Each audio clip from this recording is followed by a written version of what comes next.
안녕하세요. 폴리경찰학 시즌3 제8회 한번 해보도록 하겠습니다. 자, 갑니다. 여러분, 집합이 효율적이다, 환상 깨집 이런 거 할 때 배웠죠. 자, 뭐라고요? 우리 집합이 효율적이다. 집합 효율성 이론 되겠습니다. 가장 옳지 않는 것은요, 미국의 로버트 샘슨이 주장한 이론으로, 맞죠? 로버트 집합이 효율적이다. 샘슨이 주장한 이론으로 범죄의 발생률을 낮추기 위해서는 개개인의 문제보다는 공동체의 영향력을 중시했다. 맞습니다. 그러니까 집합, 즉 공동체가 효율적이다라고 생각하시면 돼요. 그 다음에 집합효율성 이론은 합리적 선택 이론, 일상활동 이론과 더불어 상황적 범죄 예방 이론의 영역으로 분류해주다. 아니죠. 우리가 뭐라고 했습니까? 환, 상, 깨, 집 되겠습니다. 그래서 우리 환경입니다. 상황입니다. 깨진 유리창입니다. 집합 효율성입니다. 그래서 여기 우리 쉽게 말해서 상황적 범죄 예방 이론에는 들어가지 않습니다. 따로 분류가 되는 거죠. 그래서 집합 효율성 이론은 합리적 선택 이론, 일상 활동 이론, 요것들이죠. 맞는데 집합 효율성은 다른 거예요. 여러분 집합이 효율적이다라고 보시면 돼요. 그래서 상황적 범죄 예방 이론의 영역으로 분류할 수 있다 없다? 없다라고 하셔야 됩니다. 환, 상, 깨, 집 머릿속에 딱 넣어두셔야 되고요. 정답 2번 틀렸습니다. 집합 효율성 이론은 공식적 사회 통제, 즉 경찰 등 법집행기관의 중요성을 간과하고 있다는 비판을 받는다. 맞죠? 봐봐. 이 공동체가 하면 이 경찰은 뭘 하냐 말이죠. 그래서 집합이 효율적이다. 즉 공동체의 영향을 중시했으면 공식적 사회통제, 즉 경찰 등 법집행기관의 중요성을 강조하고 있다. 맞죠? 얘들은 뭘 하는데? 라고 보시면 되겠습니다. 자, 깨진 위창 이론이 무질서한 주변 환경에 신속한 회복을 위한 주민들의 상호 협력을 강조한다는 점에서 집합 효율성 이론과 유사한 측면이 있다. 맞습니다. 여러분, 우리 깨진 위창 이론이죠. 첼리, 켈리, 깨진 위창 이론이 무질서한 주변 환경의 신속한 회복을 위한 주민들의 상호 협력을 강조한다. 그래서 이게 집합 효율성 이론과 유사다. 창문이 이렇게 있잖아요. 창문이 이렇게 있는데 여기 한번 볼게요. 요렇게 창문이 깨지고 깨졌을 때 주민들이 힘을 합쳐서 탁 이거를 수리하면 우리 집도 깨질 확률이 주는 거예요. 아시겠습니까? 그 정도 보셔야 됩니다. 근데 막 다 깨져버리면 우리 집도 깨질 확률이 늘죠. 그래서 한번 보시면 무질서한 주변 환경을 신속한 회복, 맞죠? 주민의 상호 협력 참여하자. 그러면 좋다. 이렇게 보시면 돼요. 정답은 몇 번? 2번 되겠습니다. 현대적의 환, 상, 깨, 집 모를 수 있다. 넣어두시면 되겠습니다. 갑니다. 다음 동기부여 이론에 관한 학자와 그 내용으로 가장 옳지 않는 것은요? 라는 겁니다. 자, 맥클레랜드는 성취동기 이론이죠. 개인마다 욕구의 계층은 차이가 있다고. 자, 어떤 친구는 친구랑 노는 걸 너무 좋아하는 친구들이 있는 거고요. 그게 친교 욕구입니다. 누구는 권력 욕구가 있죠. 반면에 이제 여기서 누가 제일 잘 동기유발 되냐면 이 성취 욕구가 강한 친구들이 가장 동기유발이 잘 됩니다. 그리고 후천적으로 학습될 수가 있는 거예요. 맥클랜드. 그래서 여러분들이 만약에 1조가 있어도 왜 일을 해야 되느냐? 여러분 이 성취 욕구가 높은 친구들은 우리 재용이 친구 뭐 이런 친구들은 막 일을 하잖아요. 그래서 보시면 돼요. 그 다음에 엘더퍼의 ERG. 그래서 한번 봐. 메슬로의 생, 안, 사, 존, 자를 ERG 맞죠? 그래서 exist 생존이죠. existence 욕구가 이거 생존 욕구고 존경이 아닙니다. 이건 관계 욕구다. relatedness라고 하셔야 됩니다. respect가 아니라 relatedness라고 하셔야 됩니다. 관계입니다. 그래서 생존과 관계와 그 다음에 성장이라고 하죠. growth. 그래서 2번이 틀렸다라고 보시면 돼요.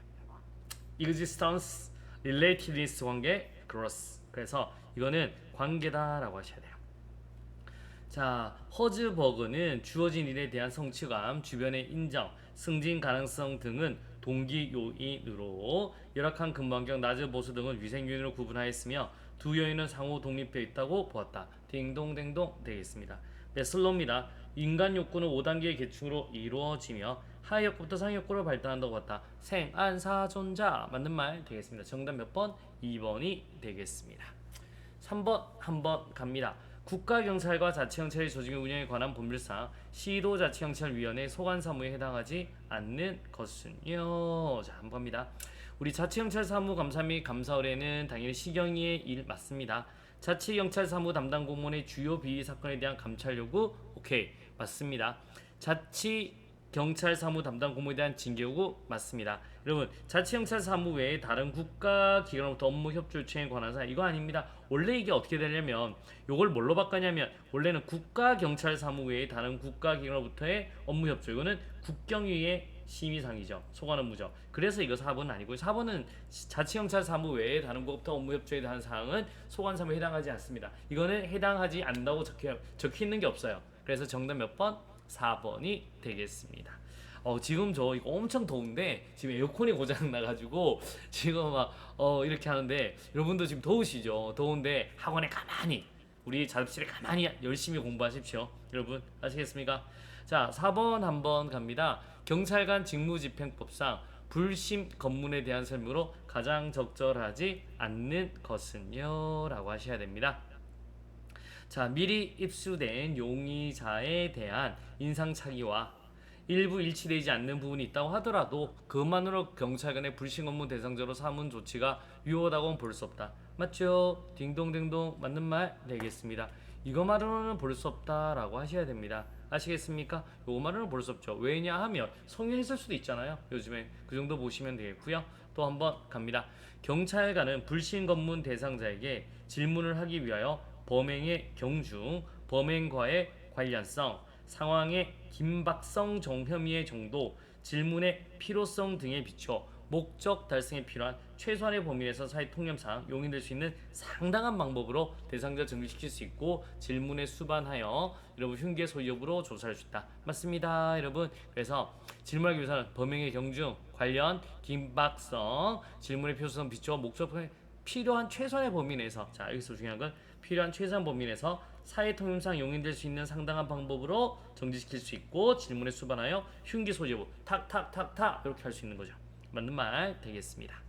자, 또 한번 갑니다. 경찰관이 불신 검문 대상자 해당 여부를 판단할 때는 불신 검문 당시의 구체적 사항은 물론 사전에 얻은 정보나 전문적 지식 등을 기초하여 불신 검문 대상자인지를 객관적 합리적인 기준에 따라 판단해야 하며 자, 불신 검문 대상자의 형사소송법에 의한 체포나 구속에 이를 정도의 혐의가 있을 것을 요한다고 할 수 없다. 맞습니다. 그래서 자, 경찰이 불신 검문 대상자 해당 여부를 판단할 때는 뭐라고요? 구체적 사항은 물론 사전에 얻은 정보나 전문적 지식 등을 기초해서 오케이.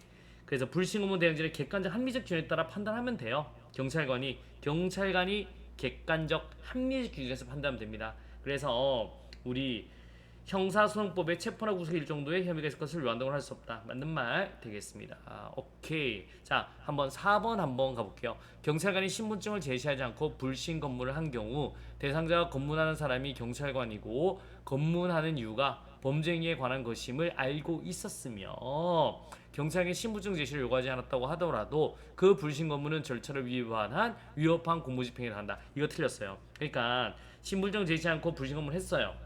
그런데 경찰관인 줄 알았어. 그 다음에 이유도 범죄 행위에 관한 것이 있어 알았어요. 그리고 우리 이거는 이렇게 알았으면 이거는 우리 위법한 공무집행에 해당하지는 않는다고 봤어요. 판례가 나왔습니다. 하지만 우리 신분증은 제시해야 돼요. 그렇다고 신분증을 제시할 필요 없는 거 아닙니다. 신분증은 제시해야 되는데 자, 그래서 잘못한 거예요. 했는데 우리 경찰관이고 범죄 행위에 관한 것이면 알고 있었으며 맞죠? 그래서 신분증 제시를 요구하지 않았다. 그러면 위협한 건 아니다. 이렇게 한 거죠. 아시겠습니까? 하지만 제시는 해야 되는 거예요. 정답 몇 번? 4번이 되겠습니다. 자, 가보시죠. 정보의 순환 과정에 대한 설명 중 옳지 않는 것은 모두 몇 개인가요? 자, 정보의 순환 과정 중에 가장 중요하고도 어려운 거는 정보 생산 아니죠. 첩보 수집이 제일 어려워요. 첩보 수집을 해야 이제 이거 중에 이제 나중에 첩보 수집을 다 한 다음에 정보 생산하면 되지. 그래서 첩보 수집이 가장 어렵습니다. 누구한테 어떻게 이 정보를 가져올까? 이게 제일 어려운 거지 뭐 첩보를. 자, 정보 요구 단계의 소수나 자, 요구 단계를 한번 보세요. 요구 단계는 일단은 요구 단계죠. 첩보의 기본 요소를 결정해야죠. 뭐 이거 경제적 요소냐, 정치적 요소냐, 기본 요소를 결정하고 그 다음에 이제 첩보 수집 계획서를 작성하고 오케이. 그 다음에 이걸 구해와라고 명령하달하고 그 다음에 사후 검토다. 맞는 말 되겠습니다. 그 다음에 또 갑니다. 첩보 수집. 이제는 정보 요구를 했죠. 그 다음에 첩보를 수집해야 될 거 아니에요. 첩보 수집은 첩보 수집 계획을 작성하고, 아시겠습니까? 오케이. 수집 계획. 그 수집 계획을 하고 출처를 개척하고 누구한테. 그 다음에 획득을 하고 전달한다. 맞는 말 되겠습니다. 여러분 보시면 되고. 자, 정보 배포의 배포죠. 배포의 원칙 중에 보안성이란 알아야 할 필요가 있는 대상자에게는 알려야 하고 알 필요가 없는 대상자에게는 알려서는 안 된다. 이거 보안성 아니에요. 이건 뭐예요? 필요성이다 라고 해요. 딱 필요한 사람한테만 줘라. 필요성이다 라고 하셔야 돼요. 그래서 우리 알아야 할 필요가 있는 대상자에게 알려야 되고 알 필요가 없는 대상자에게 알려야 한다. 무슨 말이죠? 알 필요가 있는 대상자한테는 알려야 되고 필요가 없는 사람한테는 알리지 마라. 필요성입니다. 보안성은 지역 보안, 통신 보안 이런 보안을 말을 하는 거예요. 그래서 라 틀렸고요. 가 틀렸고요.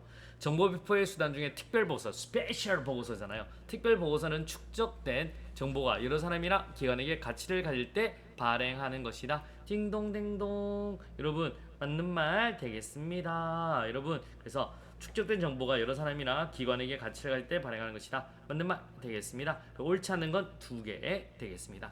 자, 오늘도 굉장히 고생하셨습니다. 내일 또 열심히 한번 해보도록 하겠습니다. 좋은 습관이 합격으로 인도한다. 수고하셨습니다.